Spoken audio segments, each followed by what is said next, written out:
I'm Francis Beck. Alongside me is Frank Wolf. We're at St. Francis High School in the lovely Ethanol Springs, New York. Behind us, where Jerry Smith is leading his team in the first practice of the season. Frank, what are you looking forward to most this season? Well, I want to see how much better Jake Ritts has improved. I know you have him in your Connolly Cup preview as one of the Connolly Cup hopefuls, and he absolutely is one of the best players in Western New York after what we saw last year, just as a sophomore, breaking records that we thought might never have been broken. But I also want to see what's going on in Class C with Jake Skinner, with Fredonia moving down there. Are they going to be able to push Southwestern? Is anyone going to be able to push Cleve Hill this year?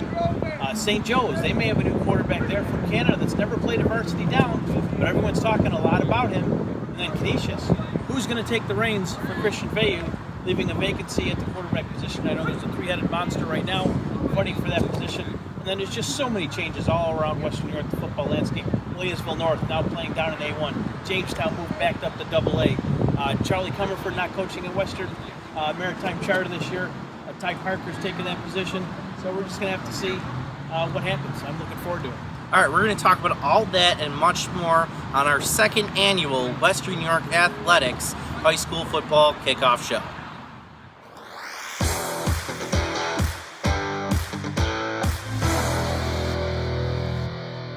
Every year since I've started covering high school football, there's always been a theme to the off season. 2 years ago, it was the theme of the transfer. Last season, it was the year of the coaching changes. This offseason, though, the theme has been loss. Loss of legends and lives taken from us too soon. Back in April, Milton Dickerson, Kingston Lions game founder, passed away. He started the game that allowed high school seniors to don their high school colors for one final time. And then in July, we lost Paul Humphrey, a student at Bishop Timon, a life taken from us way too soon. And then John Fowler, coaching legend at Sweet Home, retired as the fourth leading all-time with coaching career victories. And then on a lighter note, we also lost a great deal of talent in the class of 2019. Look, you have to look no further than the Connolly Cup banquet, where 9 of the 10 finalists were seniors, including guys who had been there a couple times and a lot of guys who were multi-year starters. Yeah, I'll tell you, Francis, that 2018 season is definitely going to be a memorable one for a variety of reasons. From the Trench Trophy winner to the Connolly Cup winner, those banquets were just phenomenal. Dick Gallagher's banquet was a great time for everyone, and of course me, Dick. What he did for me there was unforgettable. It was a great night for WNY Athletics. And then how about CSP going out and winning the Class D championship? They were ranked number 1 in Class D in New York State by the sports writers wire to wire. Garrett Hinsdale and Camp Barmore sent those seniors out with a class ring, and they returned and a chance to do it again this year in 2019. Schon, you may never see a player like that again in Western New York. I mean, I'm sure we will see some great players, but that kid was just playing in another. Just what an athlete he was. And then Mike Rickerman, Malik Brooks, the list goes on and on. Just what about the quarterbacks? I mean, you had Cole Snyder broke Joe Licata's record.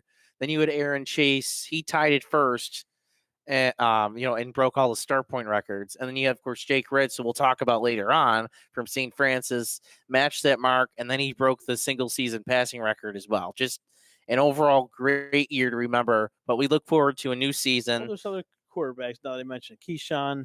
That's Beal, right. Keyshawn Aaron Beal. Waller was fun to watch. Cleve Hill running that Wildcat offense that they do over there at Cleve Hill. Those guys were fun to watch. And you mentioned Cole, and we found some new blood too with Jake Skinner and a few of these other guys that you're going to see this season. We're going to keep an eye on.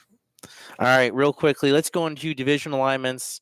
Nothing too crazy with the large schools, but we have Jamestown and Frontier moving up to AA, while Williamsville North moves down. How do you think that'll shake up things in the large schools?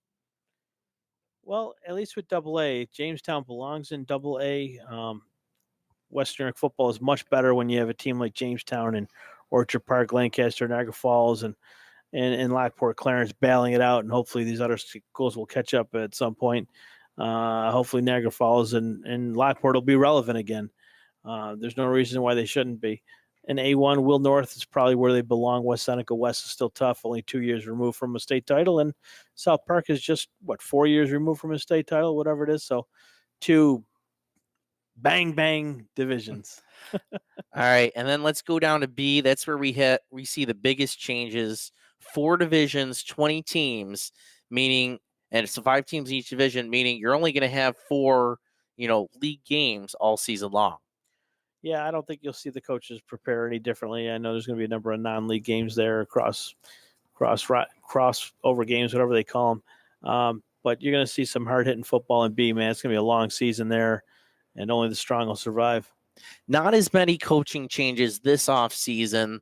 Probably the biggest has to be Kurt Fisher out at Chautauqua Lake. And then in the large schools, you have Brian Davis, a Will North alum, taking over, and longtime assistant Bennett taking over at McKinley. Well, I liked, Charlie Comerford put Western New York Maritime on the map with health sciences. He literally put them on the map. And, he has bigger fish to fry right now with his new company down there, Got Trash, which is his advertiser for WNY Athletics last year. We appreciate them, and best of luck to Charlie. But he's still going to be there on the sideline. I believe Ty Parker is now the head coach there. Yeah, he'll be there as well. I know we're going to have that Friday night show. You'll be able to hear that on either you or I'll be hosting that. Mm-hmm. We'll probably switch on week to week. But you'll have coaches calling in after games with, their thoughts on their win, and you're going to hear from some players, and you're going to see that scoreboard update throughout the night, scoring plays, change of, leads and all that stuff, just like last year. But pay attention to the WNY Athletics scoreboard page. It's by far one of our most popular. You could be at one game, maybe you're at the Fredonia Southwestern game, but you want to know what's going on in Niagara Wheatfield and Ken West. All you got to do is go to the WNY Athletics scoreboard. You'll see that game and a bunch of others almost in real time. So that's going to be an awesome page. All right, let's get into the biggest storylines of the season. And since we're at St. Francis, their GIG Center, let's start in Monsignor Martin A. Canisius, the defending champion. They lost in the final at UB. They suffered a big loss with Christian Veilleux leaving in June. What do you expect from the Crusaders? Baker's been there a couple of years. You got another kid, Gabe Fisher, who was a varsity backup. Yeah, it was a varsity backward. These kids put a lot of time in over there. Fisher, Baker put a lot of time in. Now this kid walks in from Warsaw, and maybe they want to throw him behind center. Whoever Coach Robbins selects as a quarterback, he's just got to go in and be very confident, and those players have to buy in as well, because if they don't, it could be a long season and a lot of bickering in the locker room. So whoever wins the job, everyone needs to support that player, no matter who it is, rally behind him, and if not, it could be a long season. Let's go to their rival, St. Joe's. They had a tough offseason last year, losing their starting quarterback and halfback unexpectedly last summer, but their young guys really stepped up. They sure did, and they had an excellent line with Tyler Doty, who they're going to lose going to UB, but you had Jimmy Scott, you had David Morgan, and Mika Brown. Those 3 kids were phenomenal athletes, and they did St. Joe's proud last year, and they're coming back. And we'll have to see about that line this year, but I think St. Joe's, we're hearing there's a kid from Canada coming in, 6'4", a JV quarterback who's never played varsity, but someone's already telling us that he's got 3 offers already from big schools. So we'll have to wait and see what they got in that new kid. And, they have the same coaching staff. Not too many guys have left. It looks like everyone's back on the staff for St. Joe's, so no turnover there. That's a good sign. And behind us, we have those St. Francis Red Raiders practicing. They, of course, are the defending A Division champions. They returned Jake Ritts. How does he was only a sophomore when he pulled all that off.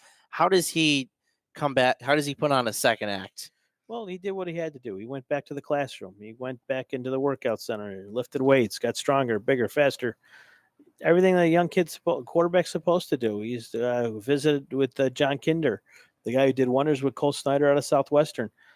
Jake Ritts, whatever he did last year, it's a new season, but expect him to be a lot better than he was last year. Maybe they don't ask him to do as much as they did last year. Who knows? But they know they can. Well, he turns, I believe, 3 of his top 4 receivers from last year, so he's going to love that. And so they should be a force to be reckoned with. And I had, Frank, you talked to a couple of guys on their team. We're about to get to that video in a second, but what were your thoughts? You met a couple of the players. Yeah, we talked to Eric Schon, Tommy Bestpitch, a receiver, and of course Jake Ritts we talked to, and they're all excited. And they used this offseason to get better, like they're supposed to do, and they hit that weight room hard. I was there this morning. Those kids are ready to go. I'm telling you, that's a football locker room. That's a team that has come together. That's going to be bad news for area Monsignor Martin teams for sure. As I just said, Frank talked to those players, and then both of us talked to Coach Smith. So we'll be bringing those interviews to you next.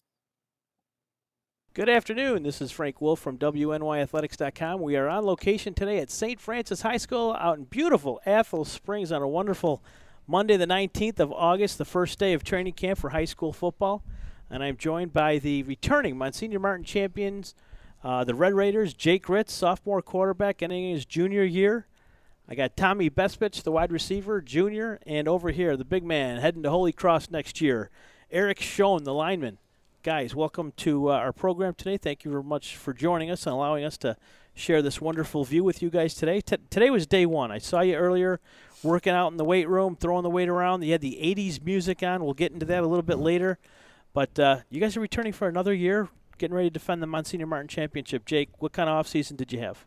Off-season, I worked a lot with a guy from Southwestern, Coach Kinder. Kinder, yeah. And he's a great coach. He helped me with my feet and all that. And he taught me how to read cover 4 and that's basically it, yeah. And I've lifted a lot, too, as well. Okay. And how about you, Tommy? What was your off-season like? Well, I worked a lot on my footwork and my speed, and as a team, we all were lifting together, and a lot of us were going to speed training, and we just got really close as a team. As a quarterback and your other the weapons that work around you, all you guys were kind of together on the field or in a dome somewhere, just kind of working out different routes and things of that nature? Yeah. Okay. Yeah. Working on the same plays as last year, or just basically running routes and catching the football? Well, we do some plays, but we just run around a lot. Okay. All right, Mr. Schon, what did you do all off season? I think after watching my film from last season, I knew that I needed to work on my explosion off the ball as well as my hip flexibility, so I really applied myself to those two things being the two major things that I applied myself to in the weight room this year. Heading to Holy Cross, number one, why did you choose to go through that program? And what did they tell you that you needed to work on your senior year to get ready for your college? It was just being the best player that I can be, exploding off the ball and finishing my plays, finishing every single play. As far as why I picked the program, I think that what they offered me with their facilities and the academics being mainly what I was looking for, and that level of football that I'll be playing at, as well as the connections that I already have there with Coach Smith's son and Dominic Thomas already there. So last year, heading into the season, not too many people were really talking about St. Francis. Canisius had a lot of press. They were talking about St. Joe's and all the talent returning to Cardinal O'Hara, but you kind of caught everybody by surprise. Yeah, I would say because of that guy right there. I personally think Canisius was overall more athletic than us, but we were more disciplined than them. I think. That's what I think. I was at your game at Strider Field. Yeah. And it came down to a final play, and it went Canisius's way. What did you guys learn from that game that you were able to carry over to UB for the Monsignor Martin Championship? Well, what we learned was well, what I learned is I threw 3 interceptions that game, and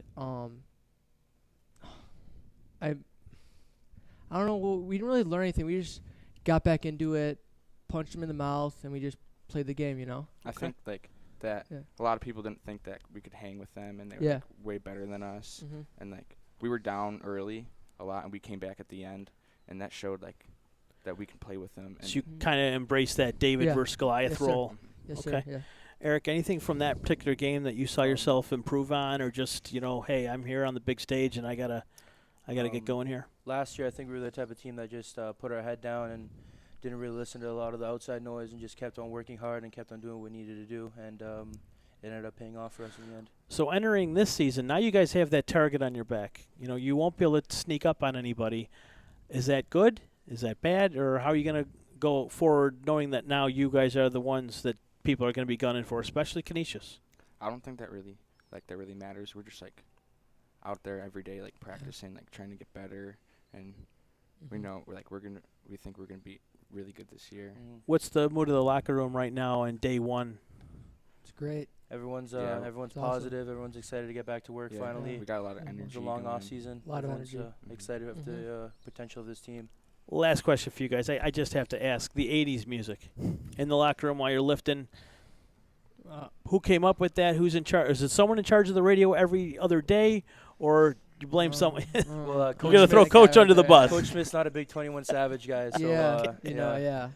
You guys were working, though. You guys were Yeah. working really hard. I mean, Francis almost joined you for a second there, Yeah. watching Yeah. what's going on. But Like to it was get after it in the weight room. yeah. Well, you guys look like you're ready to go, and I'm looking forward to watching you guys compete week 1 down in Erie. Of course, WNY Athletics will be down there live streaming that game on the NFHS network. So we'll look for you week 1 down in Erie High School. Guys, have a great season. Thank you so much. Thank you. Thank you. Welcome back to Athol Springs with Frank Wolf of WNY Athletics, of course, joined by Francis Boeck and, of course, the head coach from the Monsignor Martin champions of 2018, Coach Jerry Smith, entering his 39th year with this program. He's been the head coach here since, we believe, 1986. 88. 1988. All right, I messed it up already, but That's right. what's 2 years between friends? That's right.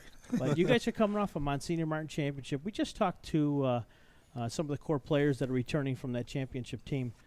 And what were the big things you took away from last year that you might be able to use as momentum going into this 2019 campaign? Well, over the off season with the kids, we talked about how we started the year. We were in games, but we were giving up a lot of points. We were scoring a lot of points, and we just didn't gel as fast as we needed to. And then, like, near the last third of the season, we finally put it all together where our defense stepped up.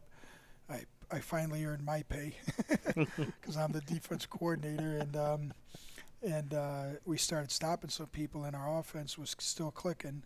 And what we carried on to it was that I told the team, we're going to need to do some things where we need to get together more as our family sooner than later. And with the nature of our school being a private school, we have people from all over Western New York and have several Canadians on the team. And what happens is everybody can't get in. Like, if I was at a public school where everybody lives within 15 minutes, we can have a 6 a.m. practice and stuff. But I have a 6 a.m. practice. I got some guys getting up at 4:30 to get here, and moms and dads, they don't like me too much, though. So that's a thing that this year we arranged the off season a little bit more appropriate for everybody. We were doing 3 days a week. Monday was a long day. Tuesday was like the half day, and then Wednesday was pretty quick. Thursday was quick. So we gave everybody off Friday, Saturday, and Sunday.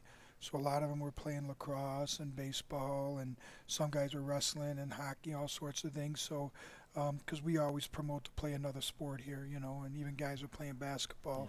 Yeah. So that kind of got everybody, on a cooperative page. So when they had to come here to do it, we gelled better because there was more kids here this year, I don't want to put words in your mouth, Sure. Coach, but you've had some really good St. Francis teams here over these last 30-plus years. This team in particular, though, how do they compare to some of those heavyweights you've had in the recent? Well, I think a good way of saying it is there's a few kids on this year's team. We have a few guys that could potentially be superstars. Okay, they could be real big-time studs. But the overall membership of the team is very good, where a lot of times we had teams that had 2 or 3 guys that were Division I or something, and everybody else, they tried to play up to their level, but you could see a marketed difference between them. This year's team, there's not going to be a lot of that. Our 1st and 2 and 3s are pretty close, so that's something that we're very happy with, obviously, but something we haven't had in a long time when the whole team in general is very good, and we do have several guys that are going to be studs. There's no doubt about it. Coach, you have a really good quarterback in Jake Ritts, a tremendous sophomore season. What did he break the Western New York single-season passing record? He threw 36 touchdowns. Were you surprised that a sophomore was able to have a season like that? Not really, actually. With him, he's a tremendous talent. There's nothing but upwards for him to go. He's still growing, which is huge. And, the big thing is with him is that he's maturing as a young man, too. When he first got here, he was 14 years old. There's a big difference between a 14-year-old and a 17 and 18-year-old. So as I can't wait, to see him be the leader that he is, really, and really be more mature about that leadership this year and especially for next year when he's a senior. I mean, I think that's something that even all the kids on the team notice, that he has matured as a person, which will equate to the field. As far as last year, we knew he was good, and he had some good receivers. And we had a pretty decent team last year, like I said, but we just weren't gelling in the beginning as much as we should have, and we did at the end. And but even then, he's a talent. There's no doubt about it. What was the turning point last season for the St. Francis team? I'll be honest with you. I some people might have said the first St. Joe's game. Some guys looked at the Canisius game when we lost in the last play in that. I think what the kids realized was, I don't know exactly if you can say a specific game, but I think what the kids were saying was we have to stop shooting ourselves in the foot. We're making mistakes that we can control. And it's not because of, some of the things were being forced on us by very good teams that we were playing. So those obviously are you have to do what you got to do. But for us to initiate the mistake by not doing what we're supposed to be doing, not executing properly, getting tired and not paying attention to what really needs the little detail stuff, missing a block to cause a punt block and stuff like that, little things like that we didn't communicate properly, we kind of resolved them pretty much, till we got the Stepanek, and they were just a better team than us overall. Yeah, you don't ever want to look ahead, but can anybody downstate beat that Stepanek team? Yeah. We got, hell yeah. Any given day, baby. Anybody can beat anybody. So, I mean, right in the beginning. Do you remember facing a team that talented? Yeah. Well, we faced them. We faced them in 2015 too, and they went up 28-0 on us at half, and then with 3 minutes left in the fourth quarter, we were going to tie it up 35-35, and we fumbled a snap, lost 10 yards from the 1 yard line, and ended up losing that game. And that was at Grand Island. Canisius did a number on them, and when they played them too. So, I mean, there are very good teams out there, and they got a lot of good teams down there. But they're beatable. I mean, everybody's beatable. I mean, there's very few teams out there, especially in New York State, that are just so phenomenal. Is it hard getting your players to buy into that ever? No. That anybody's beatable? Or how hard is it to... no, it's not hard for our guys. I mean, I think our guys know everybody we play except for the two small schools in our division are usually bigger than us, more students than us, some of them twice the size, if not more. And yet, week in, week out, year in, year out, we're competing. I mean, and we win our short share of them. And I think what it comes down to is how the kids believe in themselves and each other, because we've had some talented teams that didn't really do as well as they should have. And then we had some other teams that were very, very tight-knit, and they were successful, maybe not as much on the scoreboard, but at the end of the year, some of these guys are still friends 10, 15, 20 years from now. Whereas guys that won championships, that's one thing I will tell you. Every team that won a championship here, they really cared about each other. That's something, and I keep telling every team that I have, I go, I can almost tell you if we're going to win or not based, halfway during the year I'll tell you if we have a shot or not. I said simply by how you guys treat each other and how you conduct yourself. I go and, you know, one of the little things I tell the guys is the more news we hear about us, you know, whether it's good, bad, or indifferent, or people complaining about us or saying things that we're doing this, we're doing that, I start smiling because that means people start getting worried about us, you know. So last couple of years, nobody was saying anything. I used to have to start a rumor to get things going, but, you know, so. Are you giving us part of your playbook? What's that? Are you giving us part of your playbook? A little bit, you know.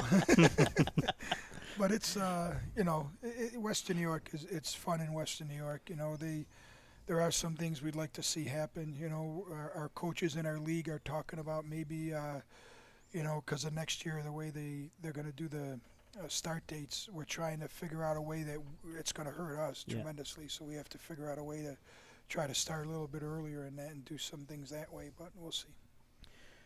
You can't get a public school game in Western New York, but you're getting public school games in other areas. Would you like to see that change?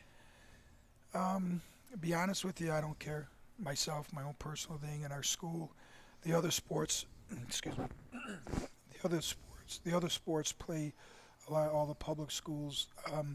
Personally, I mean, if we play them, we play them. There are some schools that have played us, and I respect those guys tremendously. I actually respect everybody in Western New York. Everybody's got their own deal of why they want to and why they don't. I can't force anybody.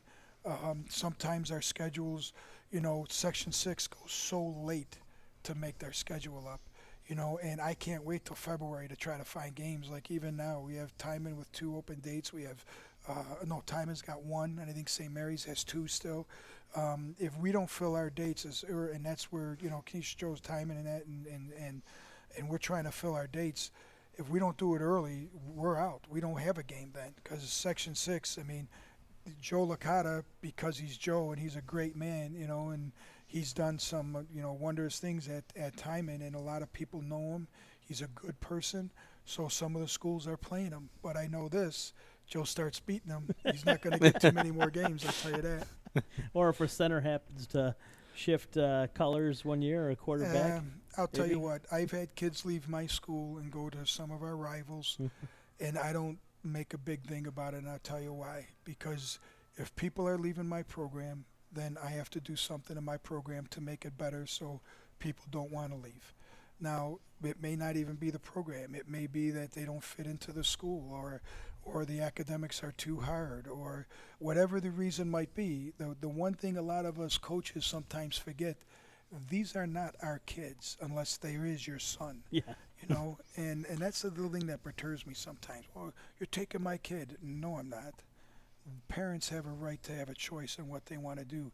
And I've had kids that have done it. Now, I don't like it, obviously, when a kid leaves and stuff, but I also try to find out why, you know, and then we try to correct that, or we try to say, well, maybe it's just something that he doesn't fit in that way. And sometimes it's tough to swallow when you're just not what they're looking for. Well, okay. Francis, what else you got? No, that's about it for me. Well, Coach Smith, I know that you want to get back with your team, and this we got complex academic here. Hour now, Help us pronounce the name. Gosiach Center? Gasic Center. Gasic Center. And it's the Master and Tony suite that we're in now. This has to be one of the most beautiful complexes in all of Western New York. Yeah, this is like a professional field back it there. is. It looks like a professional setup. Yeah, Yeah, this is gold. it's pretty sweet. Yeah. This is, I was telling Francis, this might be from a high school perspective. This is football heaven. Oh, Absolutely. for us it is. Yeah, this is absolutely gorgeous. We're very, very happy that you allowed us to come down here and do our opening show here. Love you couldn't guys. think You of a guys better can do it place. anytime. I've been poor Coach. Yeah. I've probably called you like maybe 8 or 9 times since the end of last season. Mhm. I want to start doing this and that. This is probably the first time we've seen each other since Yeah. the first time. So I probably owe him 50 push-ups and a few laps around the track. So maybe I'll hook you up today with. I don't know if we want to see that. I don't know. Yeah. If I owe it to the guy, I mean, Did you sign a waiver? that's the thing. I got to get that waiver. Gotta sign that waiver, I baby. know. Yeah. But, Coach, we really appreciate you coming on today. I know you got a group of guys out there that really are looking forward to you getting their ear one more time. Maybe not so much, but who knows. I'm sure I would love to have played for you, as Francis would have as well. So we Thank wish you guys the best of luck. Thank you very much. 2019. Appreciate it. Thank you, Vince. Thank you. So All right. here from Athol Springs, St. Francis High School, home of the Red Raiders, we're signing off with Jerry Smith, Frank Wolf for Francis Boeck. Welcome back to the second annual high school football kickoff show by WNY Athletics. We're going to talk about the Monsignor B Division. Of course, Catholic schools went back to two divisions last year, with O'Hara, Timon, and St. Mary's taking the second division. Bishop Timon returns 15 starters. They should be primed to win this division. This is their division to lose. They have worked really hard. Joe Licata's done a great job with that program, putting them back on the map. He took over, that program when a lot of guys fled. And, hey, 3 years ago, people were saying, is Timon going to have a team this year? And I mean, we were wondering whether how long the school's going to be around. Yeah. A legit discussion. But they're there and awesome that they are. But I'll tell you, they won their first game last year, beating St. Mary's at Lancaster, I believe. And they should have a much improved season. They should be able to improve on that. There's some momentum there. Tough news to hear about that Paul Humphrey kid. Real tough news. Sad to hear that and read about that. But hopefully that they can use that to come together a lot quicker and use that this season and play for Paul. And I'm sure they will. Joe Licata will not let them forget about that. And, we'll have to see. I think that, like I said, it's their division to lose. Yeah, and they're going to have a special ceremony for his family in week 2 of the season. Quickly, O'Hara, last year was their year. They had all those seniors, and they did what they were supposed to, win the B Division. A very young team, still well coached by Shaq Dudley, but they gave up a lot of talent, lose a lot. Both sides of the line. The linebackers are gone. C.J. Masters was a pretty good back. A lot of his receivers are gone. It's going to be a tough year for O'Hara. We'll have to see, though. We'll have to see what they're made of. They're still going to play hard, but I would like to think that Timon's going to have something to say about it this year. All right, we're going to go to Class AA. Just so you guys know, we're running through these teams pretty quick. We're not going to get to everybody, but don't worry. We have our previews come up on our website this week, and we have several podcasts with myself and Frank Wolf where we go into detail about these teams. So Class AA, it's a 3-team race: Lancaster, Bennett, and OP. Let's start with the Quakers. They return 2-year starter going into his 3rd year, Jack Sharp, who's thrown for over 3,000 yards in his career. What do the Quakers need to do to take that next step? I'll tell you what, Francis, I like Mike Pataki a whole heck of a lot. That kid has to keep his head on his shoulders, and he has to be able to battle through the adversity a little better than he did last year. Yeah, they need to count. They're going to count on him to take a big step. They're going to have to. I like the kid a lot.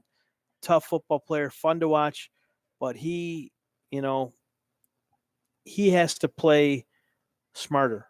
And if he does, Orchard Park, watch out. They're going to be able to they're going to be in some games. And then, like I said, you said it is a 3-team race. They could beat Lancaster, but Pataki has to keep things and take things in stride and battle through that adversity a little bit better. And Sharp might have to, he's going to have to find some new receivers. No question about it. And we'll see how good he is this year, how much he's improved, especially running those 2-minute drills. All right, let's get into Bennett. DJ Perry and Justin Campbell come back from a very strong backfield over in the city. What do you expect out of the Tigers this year? My goodness. I mean, those two guys might have 2 of the best running backs in all of Western New York on the same team. They really are good. DJ Perry, with his lightning quick feet, the way he could change directions and get upfield quickly, get through holes. Justin Campbell, he'll run through you to open. He'll open his own holes. Super fast kid, tough kid, plays both ways. Hard-nosed tackler. He's my kind of football player. Finally, the Legends go into their 100th season as a program. Do you believe that, Frank? 100 seasons.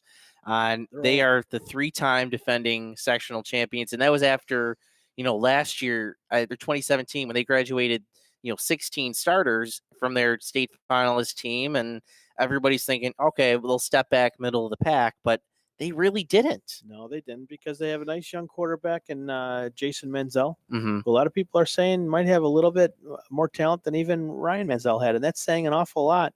But that's also putting a lot of pressure on the kid. And I thought he played with a little more pressure than he needed to, and not from his coaches. He just had a lot of pressure from the outside. A lot of us were talking about him, and I think that was sometimes we're a little unfair in that regard, because he was just a sophomore. Falcinetti's a tough quarterback. He's going to get his fair share of plays as well. I think between the 20s, Mansell, is very good at throwing the ball and moving the chains. Once they get down into that red zone, you may see Mansell get a few more snaps than he had last year, but close to the goal line, those short yard situations, Falcinetti's the man. He's probably the top in Western New York. Well, earlier today, we had John Simon catch up with the Legends and their coach, Eric Rupp. Here's his report from Lancaster. The Lancaster Legends have been among the best of the best here in Western New York when it comes to the high school football scene. Lancaster has claimed the last 3 Class AA sectional titles and even made a state championship appearance in 2017. Now, while the Legends are favorites going into the 2019 season to once again win the sectional title, head coach Eric Rupp knows they're going to have a tough road to get to number 4. Class AA is loaded. Bennett looks great. Orchard Park looks great. Jamestown's got a talented crew coming up. I can go up and down. There's no weak sisters in AA, so we certainly have to be prepared and bring it every week. The coaches aren't the only ones who are aware of the tough road that lies ahead. Junior quarterback Jason Mansell, with a year under his belt as the starter already, is fully aware of how competitive Class AA will be. We don't see ourselves as a favorite. We never do. People are always down on us no matter what we do, so we embrace that. We keep working hard, put our head down and keep going.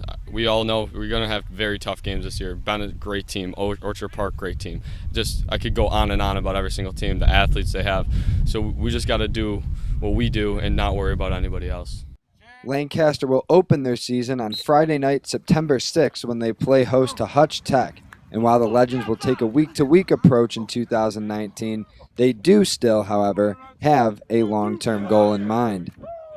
Our goal every year is to win the section. There's no doubt about that. So we got to keep working hard, get better every single day, and see what happens.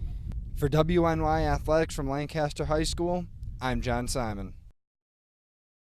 Welcome back to the second annual WNY Athletics High School Football Kickoff Show. We're now going to move on to the Class A1 and Class A2 divisions. Class A1, we were talking about this, I think, last week, recording our podcast. This is going to be an interesting mix of teams who are probably going to take a step back and teams who have kind of been on the rise who could really take a big leap this year. There's definitely a lot of question marks and a lot of questions coming in, and I don't think any of them have been answered. I mean, Will North back in A1, we're not sure what's going on with the quarterback situation there. Hopefully they'll be able to find someone that can pick up where Jason Newsall left off. But I do like that Blair, help me out, Francis, Zaire Leonard. Yeah, Zaire Leonard, a sophomore. You were very high on. Yeah, very dynamic athlete, very good for Will North, but he's one player. So he's going to need some help. So Scotty Hopkins, a big kid coming back as well. Another tough kid. He's got some sectional playoff experience as well. He was at New Era Field a couple years ago. Big dude. Niagara Wheatfield, what's going on with the quarterback situation over there? Well, we know it's Chris Gordon. Well, yeah, we know that. I know, but is he going to be able to carry the team like Jordan Parks has the last couple of seasons? We'll have to see. Kenmore West, we know they're going to be pretty good at the quarterback spot with Zach Boyes, and he's got a nice running back in Eddie Vona, but you have no Cam Crozier, you have no Joe Stewart. It could be a tough year for Kenmore West, but I do like their line play. I think it's pretty solid. So Kenmore West might have what it takes up front, at least on the offensive line. We'll have to see. McKinley, new coach, third coach in 3 years. He's going to have to find an identity there. They lose the big running back there that they've had the last couple of seasons. That was just incredible. Kyer Fields, just an incredible athlete. But he's gone now. North Tonawanda, another coaching staff. Rick Tom comes back. Their defense is going to be phenomenal. But I don't know what they have up front. They don't have a whole lot. They graduated some players. We're not sure if Wally Wisniewski's returning or if he went to St. Joe's or what happened there, so time will tell.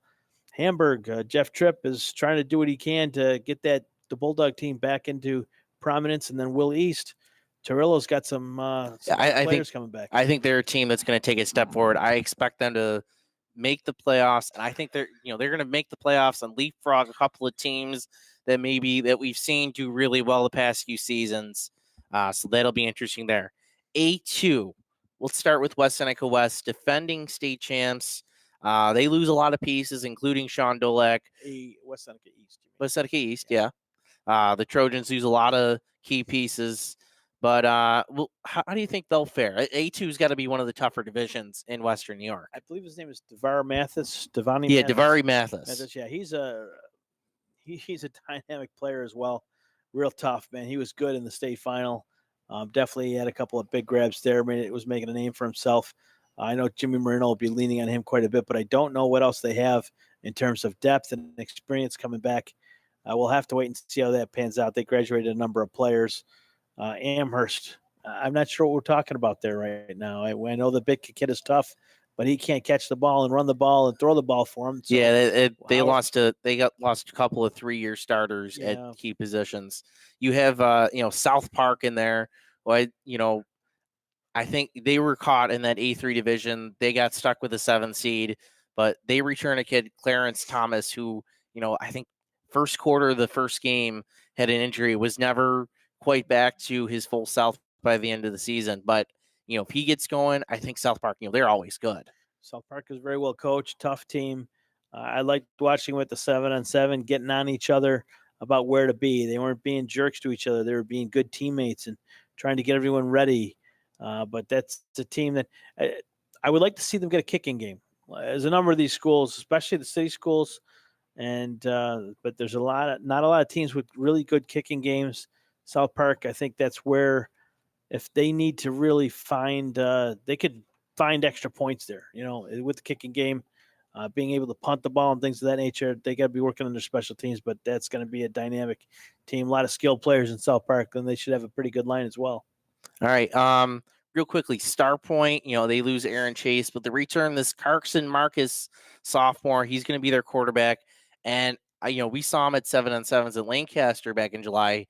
He impressed. He hung on there with some big teams like, Orchard Park and Lancaster. Star Point might be okay this year. Well, as you know, Kevin Arnold, the head coach there, was very high on his returning quarterback. Very high on him. They still have a pretty good receiving core. We'll just have to see how the defense is. And Justin Bauman's a great offensive coordinator. I'm sure he's going to have something up his sleeve. It's just going to come down to defense, and are they going to be able to run the ball? All right. And the last team we're going to talk about, Kenmore East. The Bulldogs have won just 5 games of the last 4 seasons, but they could be out for a breakout year. What do you look for out of Ken East? I think Emily Lang is coming back at quarterback, so there's some consistency there. He ended the season for Kenmore East. He comes back. Coach Veltri was very optimistic about his running attack. He has more than just Tom Ferguson. He's got a couple of other horses there. He said that might be, might even knock down to the 3rd running back. He said, quite frankly, and he's excited. He's absolutely excited heading into the season, and they've got some pretty good numbers.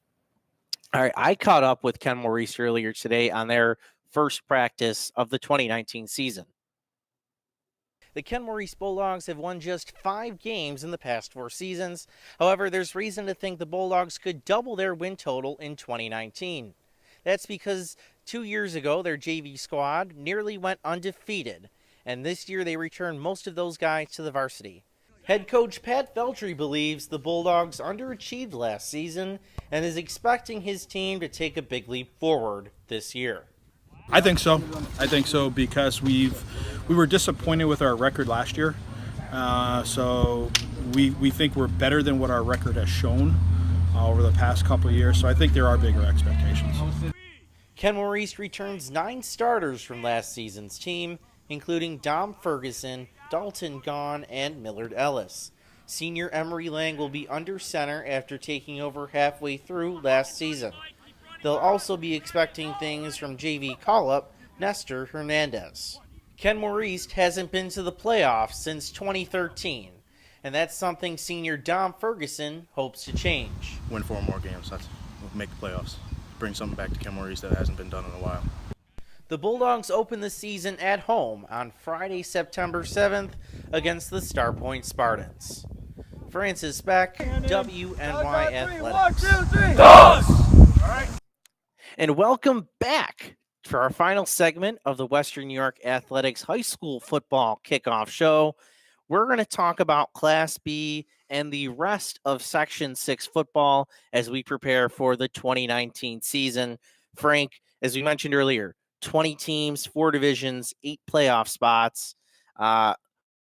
We can't go through every team or we'll be here all night long, but let's start in B1 with a couple of teams. How about Cheektowaga, the defending champs, and then Lakeshore? Cheektowaga is always tough. They're always going to be well prepared. Mike Fetta, they lost a tough one to Pioneer at home last year, only to reclaim their crown. Yeah, they figured out Mike Riegerman. No other team was able to do that. So I would imagine they're going to be just ready to go. And Quantrell Moss is he the running back they got in from O'Hara or wide receiver? Yeah, he transferred in from O'Hara. Well, he's going to be something else for them, and I would imagine this is going to be their Cheektowagas year again at B1. Yeah, I think the only question is quarterback, but they've always proven that they can, figure out that quarterback position. They've had 6 really good years of quarterback playing. They'll find someone. Yeah, I think they're the team to beat, certainly in B right now as it stands until someone can knock them down. The other team in B1 I want to talk about is Lakeshore. They're one of my breakout teams for the year. I've been talking to Coach Russell past couple of months, and he feels really strongly about this team. He returns this wide receiver, Nate Stiles, their wide receiver, big 6'4" kid. And then they have a quarterback, Mike Neary, who worked a lot during the offseason. And, Coach Russell's coming into his second season, which means he's gotten a full offseason with this team under his belt, which that's the biggest thing going into your second year. You finally get that full offseason, because a lot of times, unfortunately, coaches might not get hired until April, even July, August sometimes. You never really get your full chance to install everything, but now you do in your second season. We go to B2. We talked about earlier, bit of a coaching change at Maritime. Coach Ty Parker taking over from Charlie Comerford. Yeah, but Ty was on the sideline all last year. Health sciences, the kid knows him. He's a great guy. He excellent job on the hardwood with the basketball team. They had a lot of success there, and Charlie believes in him. And Charlie really wanted him to have the head coaching job. So Ty Parker's the man out there. They went 2-6 in their first year in Section 6 football. They're playing up in Class A. They now moved down to B. They got Johnny Washington coming back. And this quarterback, Addison Copeland, I'm hearing a lot about. We'll have to see what he's got. Gian Washington, can't go wrong there. He's a tough competitor. We'll have to see. They lose Lamoris Jones, though. Yeah, he was their running back. Their record doesn't quite speak to how good they did. They were in that tough A3 division last year with West Seneca East and South Park. And if I remember right, I think they lost to South Park by something like 12-0. So they were in games last year for sure. The other team in B2 we should talk about, Maryvale. Connor Desiderio coming back, his 4th year as the starting quarterback. I looked it up, actually. Most NFL teams don't even have a quarterback going into their 4th year starting. What can we, he loses a lot of talent, but what can we expect to see out of the Flyers? Well, the other thing that makes Connor so good is not only does he have a really great arm, but he can run the ball too. Yeah. He can run the ball. Yeah, I'm sure Coach Boucher doesn't want him running all the time, but he could take off if he has to. We'll have to wait and see. I think right now, the DeAndre Rice kid, the Donovan McCoy, we'll have to see what else he has, what kind of new weapons he has coming in there. There's talk of a couple of transfers coming in. So it's a wait and see right now for Maryvale, but when you have a quarterback as talented as Connor, you're never really out of a game. All right, let's go to the smaller schools in B. Depew, who has had a tough couple of seasons, but they have some guys coming back that you really like. Well, I like that quarterback that's finally going to get his shot. Nate Kulesh, he's been riding the bench with when you got a guy like Joe Pagano out there. You're not going to beat him out for the star, but finally that kid is going to get his shot, and I'm telling you, he looked really good, and he's improved, and he's just a good, sound, fundamental quarterback. I just hope he has some pieces around him. And before Tonawanda, they had a big year last year. They almost beat North Tonawanda, and I think they just missed the playoffs, the Class B playoffs. They were in a lot more games last year than they had been. Joe Kelly's done a pretty good job of getting more kids to come out to play football there at Tonawanda, which is what they need. They need numbers, and they need. I was by there today, and didn't catch a whole lot of the practice. It was definitely the end of it, but there were still guys out there throwing the football around. That tells me that there's interest in Tonawanda football again, and not just from alumni, but from the kids that actually have to go out there and play. That's big. Jaden Hears at Newfane, he led the section running among underclassmen. I think he's out for a big year, and I think Newfane should be a playoff team after just missing it last year. It'd be nice to see them. Chuck Nagel is a hardworking coach. It would be kind of cool to see them get in the playoffs again. I know last year they didn't make it, but they did the year before, and it was like the first time in 20-plus years. In fact, the last time Newfane made the playoffs prior to, Chuck Nagel was actually on that Newfane team. So, I could see Newfane and Tonawanda battling it out till the end. All right, let's go to the C North Division. Cleve Hill has been, destroying things for years, although they lose a couple of key pieces, Aaron Waller and Javon Thomas. But you got to imagine Coach Graham is going to have things taken care of this year. There's one coach that, is not afraid to show you his playbook, and no one's really ever been able to stop him. So, no. I don't know why he would rewrite the book there, but he's, 10-2 last year. They do lose a number of players, some of the best he's ever had to work with, of course, with Waller and Chris Deem. I'm sorry, he goes back. Javon Thomas and then Mario Grant. But Chris Deem coming back, he can run the ball too, Francis. He's a tough runner. He scored some big runs for him, even in the sectional finals at New Era Field. So he'll be leaning on him quite a bit. I'm not sure who the quarterback is this year, though. Yeah, that'll be the big question for Cleve Hill. Yeah. A team that does have their quarterback, though, is JFK. Jack Slyden returns. He had a big year last year, big dual threat quarterback, and JFK returns a lot of their starters from last season. Even though they haven't been great, this could be an interesting year for them. It's been a while since JFK has been really competitive, and we're all pulling for them, and hopefully that this could be the year. We'd love to see someone challenge Cleve Hill. And then Wilson, they lose Stephen Frericks, but they return Braden Dunlop, so I imagine they're still going to be at least competitive in 2019. They're not going to come out and play just to play. They're going to give you everything they got every single minute of that game. You better believe yourself, so don't be taking Wilson lightly. The C South Division, I think this is going to be really fun. You've Fredonia with Jake Skinner, and that kid's just a beast. We saw him at 7-on-7s. This kid is head and shoulders above a lot of other guys, and Fredonia will be a force to be reckoned with. They also have Southwestern in their division, who, they had a good quarterback at that 7-on-7. Aiden Kennedy stepping in, taking over Cole Snyder, who's now competing for a job at Rutgers. What do you expect out of the C South Division? I mean, Southwestern got a little bit better in the backfield. They picked up Tyvon Wright from Dunkirk. They got that quarterback that's sat behind Cole for a couple of seasons. I would imagine he's going to fit in just fine. You got Coach Kinder down there looking after him. So I don't have the quarterback's name in front of me. Aiden Kennedy, that's right. He looked pretty good to me last year, Francis, in the limited snaps he did get, the ones I did see him in. So he's not Cole Snyder, but not too many guys can say they are. But Aiden, he'll pick up that playbook pretty good, and he'll be able to deliver you in the crunch. I like that kid, older than his years, that's for sure. Wiser than his age. And I think doing these previews, Portville was probably the team that maybe surprised us the most, looking at what they had back and how well they did last season. And Josh Brooks returns for his second season as a head coach of Portville. They've got like 19 returning starters, 9 on offense. That's high. Defense. So, yeah, it is, and that's what you need. You got to have these guys come back year after year, and this Portville's a team I'd probably want to keep my eye on. All right, let's go to Class D finally. We'll start with the state champions, Clymer, Sherman, Panama. They return Garrett Hinsdale at quarterback, and then Cam Barr, 6'4", at wide receiver. However, they do lose their entire offensive line. It's not easy to replace your line. No question about it. That's something that Ty Harper stressed to us a number of times already during this offseason.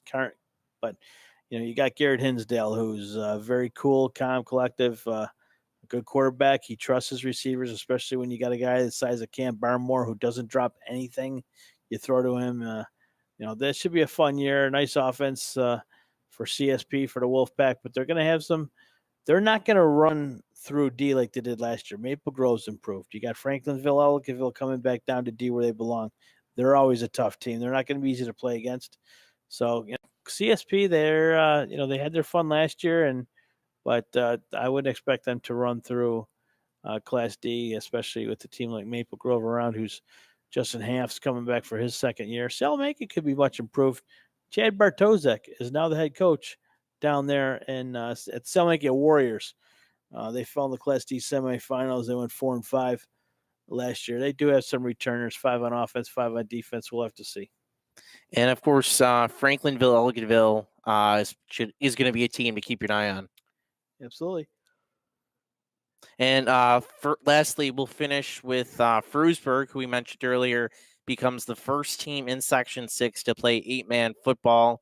Since they're the only team, they'll have to travel out of the area for most of their games, but they will have an 8-man game against Maple Grove. Yeah, it'll be interesting to see if Maple Grove goes by the 8-man rule next year. Who knows? We'll have to see. But Frewsburg, we're pulling for you. All right. I think that's all we have today. Thank you, everyone, for watching. This was the 2019 Western New York Athletics High School Football Kickoff Show.